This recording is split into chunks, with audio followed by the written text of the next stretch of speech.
Once upon a wickedly warm August day in 1993, in the bustling suburban landscape of West Hills, Los Angeles, a star was born. Trevor Jacob, a future Olympian, adventurer, and entrepreneur. From the beginning, it was clear this thrill-seeking daredevil was destined for a life far from the ordinary. His journey took him from the sunny Southern California streets to the frosty slopes of Sochi, Russia. It was on that snowy stage where he would get his first real taste of fame. Although he finished 9th overall during those 2014 games, he soared sky high on adrenaline and notoriety. This is the account of an all-American boy who flew too close to the sun. As a hilariously inept attempt to remain relevant snowballs beyond his control. Strap on your parachute and slide into the cockpit, because this is absolutely criminal.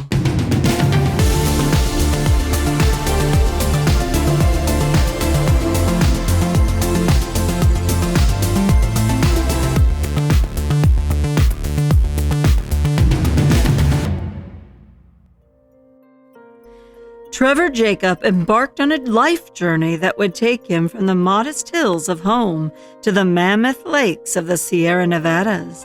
The California community is a skiing and snowboarding haven, a town where the wildlife abuts your backyard and outdoor sports abound. Residents were proud of Trevor, a local boy made good in a big way. The young adrenaline junkie rode his natural high all the way to the 2014 Olympic Games in Sochi, Russia. But the further he soared, the more precarious his position, and the further he had to plummet from thin air. His downfalls, both figurative and literal, were spectacular, and the stunt that finally grounded him was meticulous in its planning. But like many of the best-laid plans we discuss here on Absolutely Criminal, Trevor's travails were spoiled by the lack of an exit plan. By the end of this episode, you'll still be wondering how this flipped-out flyboy thought he would get away with what he did. But luckily for all of us, he filmed every second of his incredible collapse. But before we get to that, let's go back to the day this bodacious baby boy bounced on out and burst onto the scene in the extreme. Trevor Jacob was born smack dab in the middle of the extreme sports boom. With the rise of cable television and the internet, networks like ESPN provided a major mainstream platform for events such as the X Games. In the angsty early 90s, extreme branding was ubiquitous. Video games, music, films, and more were brought to you by the letter X, spawning legends like skateboarder Tony Hawk and Olympic snowboarder Shaun White. Inspired by these heroes, a young Trevor Jacob gained limited fame performing stunts on the MTV Extreme Sports show called Nitro Circus in 2012. Just 2 years later, his athletic aspirations would come true at the Winter Olympics in Sochi, Russia. And to be here is just super meaningful because I've never actually worked this hard at a goal, and to make that goal come true and basically to be here at the Olympics representing my country and now to just kind of restart everything and have a clean slate to go try to win a medal is just, I'm speechless about the whole thing. The extreme theme permeated the quadrennial tradition in the 1990s, the height of which was perhaps the introduction of snowboarding in Nagano, Japan. During the 1998 Games, this would plow a path for TJ's snowy success in 2014. Although he ultimately finished 9th in the competition, Trevor was part of a very minuscule fraction of men and women invited to compete in the Olympics. This was the very apex of his career, possibly his entire life. And by possibly, we mean definitely, because just a few short years later, Trevor would be hopping trains and crashing planes. The Olympics were unquestionably the apex. He did have a few more highlights, competing in the snowboard cross event at the Winter X Games in 2014, 2015, and 2016. and then he started a YouTube channel. When that phrase begins a paragraph, the ending is usually pretty rough. I've made a severe and continuous lapse in my judgment. Over the years, the YouTuber apology video has become a cliche. Some say an art form. We've even seen apology videos for apology videos. The internet has seen its share of outlandish behavior, to be sure. What we haven't seen is a person capturing his crime in high definition from at least 5 angles, and has the amazing ability to steady a selfie stick while buffeted by 120-mile-per-hour winds. Trevor Jacob began his YouTube channel in 2013, focusing on travel and adventure videos that showcased his athletic prowess on the powder. During the initial few years, Trevor posted sporadically, adding base jumping and skydiving to his growing collection of content. It was in 2016 when he started posting more consistently. Trevor broadened his broadband horizons, and he began to exhibit his daily life, including DIY projects and featuring his family and friends more frequently. He even covered mental health topics. That's admirable. And so are many other things Trevor has done in his life and career. But in this digital era, where clout is relentlessly chased and rarely caught, it would appear your boy was simply swept up in the hype as he was keeping up with the extreme Joneses. But what goes up would come crashing down to the ground in glorious 4K. What follows is a nuts and bolts account of his crime now that alleged has turned into full-fledged.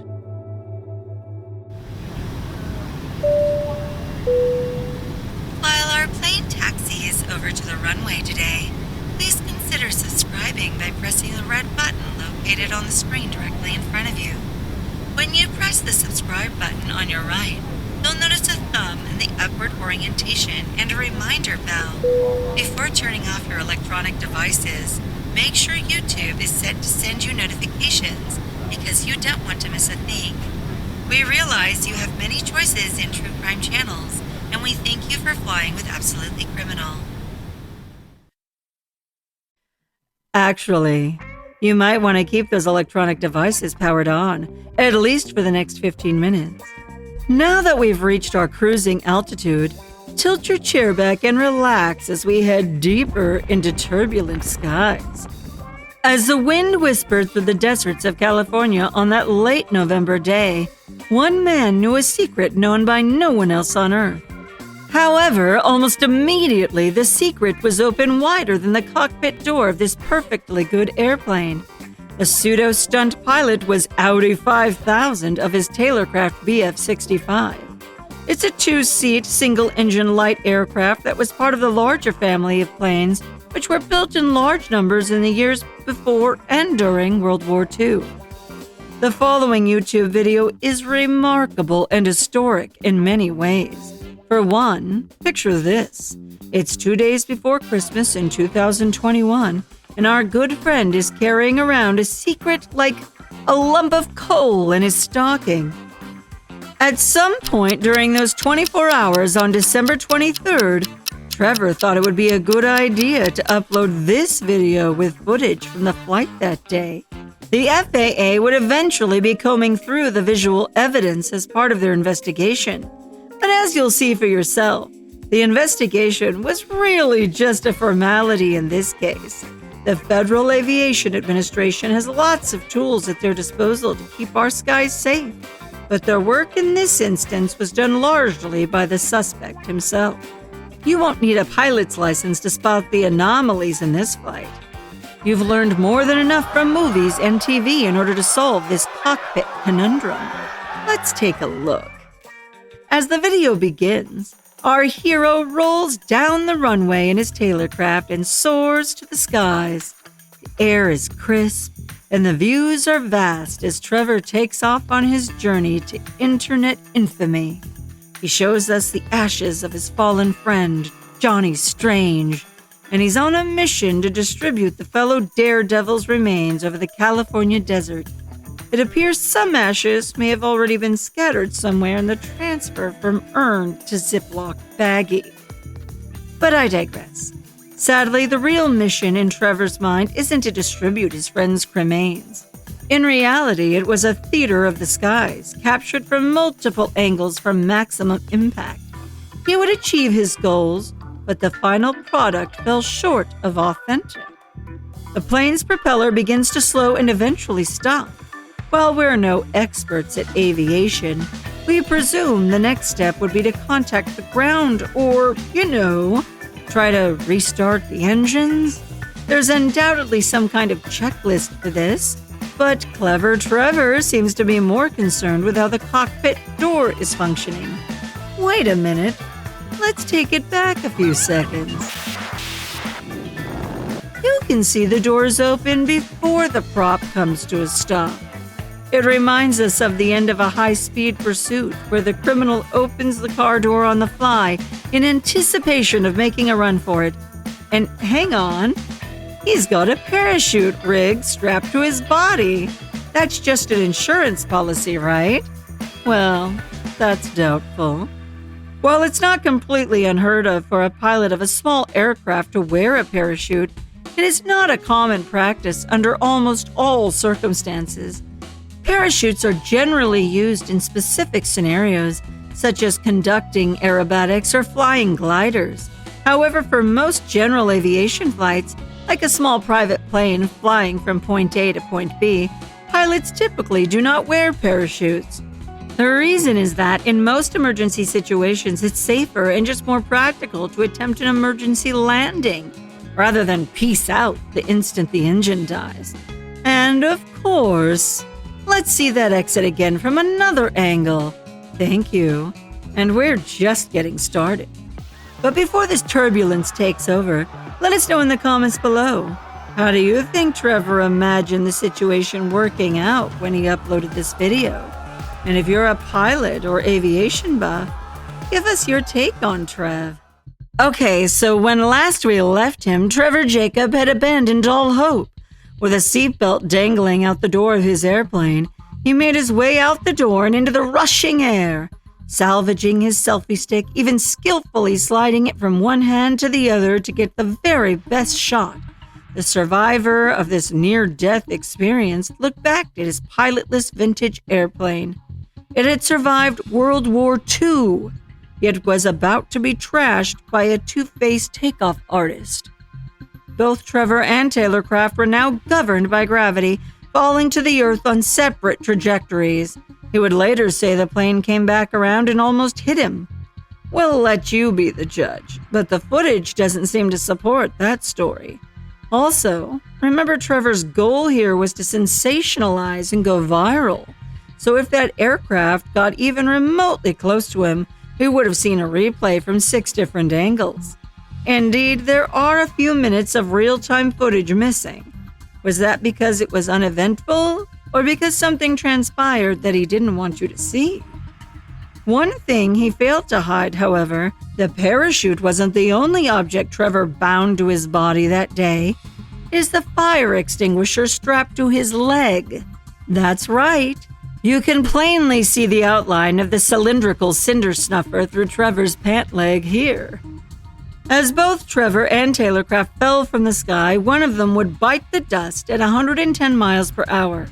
And it might not be the one you're hoping for. Stop it. I'm sure this is painful for aviation enthusiasts, so we'll give you a moment to recover as we brace for impact.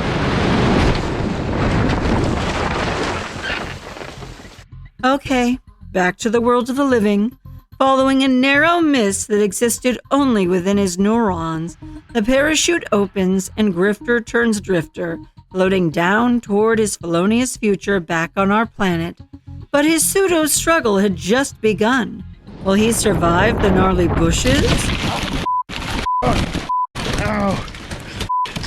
Oh my gosh! Oh my gosh! Get me out of this! Get the off of me! Come on! Ah, come on, f***er!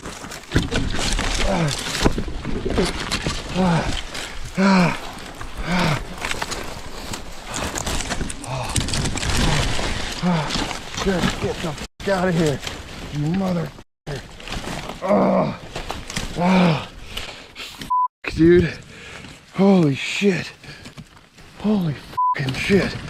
20 minutes later. I guess I should probably document what's going on. I cut my finger pretty bad. Got my elbow. I'm just so happy to be alive. I'm just kind of taking in what just happened. Well, where the hell am I gonna land a freaking plane? I'm gonna die.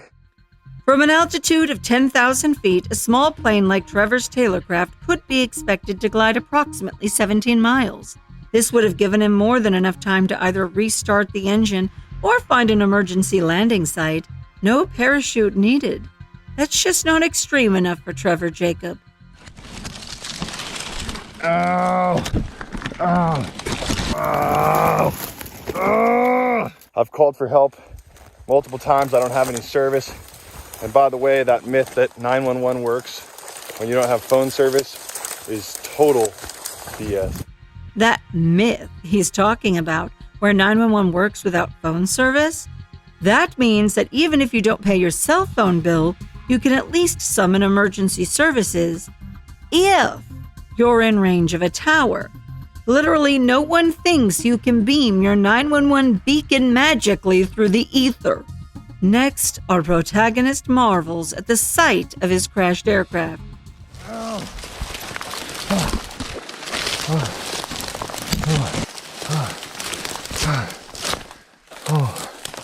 Wow. Wow. Holy smokes. Holy shit.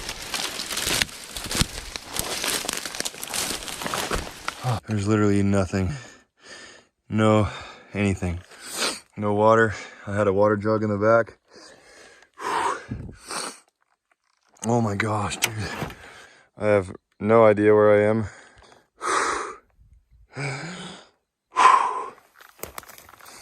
Oh, I don't even know, man. Thank you, God. Thank you, universe. Thank you, higher power. While God could not be reached for comment, the universe had already weighed in on the matter, with all its gravity rules and regulations. And this higher power trip Trevor seems to be on will quickly spiral beyond his control. Going bravely through the thorns, this bargain bin Bear Grylls gives us a lesson in survival that looks moderately uncomfortable. He's stuck and decides to follow a riverbed. I am exhausted. I'm so thirsty. I'm scared. I'm in trouble. I'm cut all over the place. The only option I have is crawling through these bushes like I have been for the last 5 hours. And I'm in pain, man. I'm hurting. Whatever I'm going through, I wish upon nobody. I see the ravine down there that I'm trying to get to, but I am still surrounded by bushes. Oh shit. This is so steep. Way steeper than it looks. I'm trying not to lose faith, man. Then, just when Trevor thinks he can't pretend for one more minute, he hears a bovine bellow of hope in the distance. I'm not sure if you can hear that, but you can hear a cow. I can hear a cow. I literally just went onto my knees. Hear that? I was giving up. I just collapsed and got to my knees on the ground. Just as I gave up, I heard the cow. Just as he gave up, he heard the cow. I still have no idea where I am. All right, it's officially getting dark, and I'm so past the point of even saying I'm exhausted. But I saw a cow. He was really impressed with that cow. Cool. Yes. Yes. I see water. Oh my gosh. Oh my gosh. Oh my gosh. Oh. Oh. I don't even care if it's mud. There's fish in here. Tadpoles. If there's one consolation in this whole affair, it's possible that the extreme sportsman suffered extreme stomach cramps over the next few hours after drinking from this disgusting, stagnant, waste-filled water that collected and steeped in the sun for days. It's pitch black dark now. A car. Oh my gosh.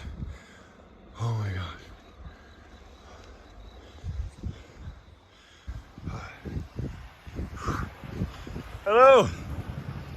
Hey. How you doing? Oh my gosh. Holy shit. Oh my gosh. Hi. How you doing, man? I had an engine out in the mountains, and there was nowhere to land. I always fly with a parachute, and I'm like, I can either jump right now or take the chance of landing this thing, and I'm out. You know those times when a killer calls 911 and starts to craft an alibi immediately? I don't know what happened. I was at the football game. I stopped at the store, drove home, walked in the house, set my keys down, called a friend, and engaged in awkward banter for 3 minutes. Walked upstairs and in the master bedroom, and wouldn't you know it, my husband is dead. Yes, I'll hold. And thus, Trevor Jacob, the jester of the jet stream, wanders into the night and out of our lives. What's next for this disgraced daredevil? Court, actually. Lots and lots of court. Prosecutors stated the obvious, that Jacob had never intended to reach his stated destination. Instead, the plan was always to crash the plane, and he lied to federal investigators about not knowing the crash location. Prosecutors claim Jacob flew in a helicopter and hoisted the wreckage out of the remote area. He then dismantled the aircraft with the explicit goal of obstructing the investigation. Jacob's response to the FAA accusations was a denial of any wrongdoing. He insisted that he did not jump out of his plane for views and even claimed that his aircraft was still in perfect condition inside an airport hangar. He actually said that to ABC News after the crash. However, the FAA held firm in its decision and yoinked his pilot's license. The agency stated it would not accept any future license application from Jacob for 1 year. In the meantime, Trevor Jacob, no stranger to the thrill of adrenaline, ventured from the vast skies to the visceral world of mixed martial arts. The daredevil, notorious for turning the natural wonders of California into his personal playground, stepped into the ring, trading his pilot's goggles for boxing gloves. Perhaps it will be a natural transition back into all things extreme while he waits out his mandatory timeout. One interesting side note, Trevor's video, I Crashed My Plane, has been live on his YouTube channel all this time. During the production of this episode, it has been removed. We don't know if he was still making money on it, and the reason for its removal is unclear. If you're more into train wrecks than plane crashes, you'll definitely enjoy this episode about George Santos, or pick one of these other absolutely criminal episodes, and until next time, let the darkness come alive.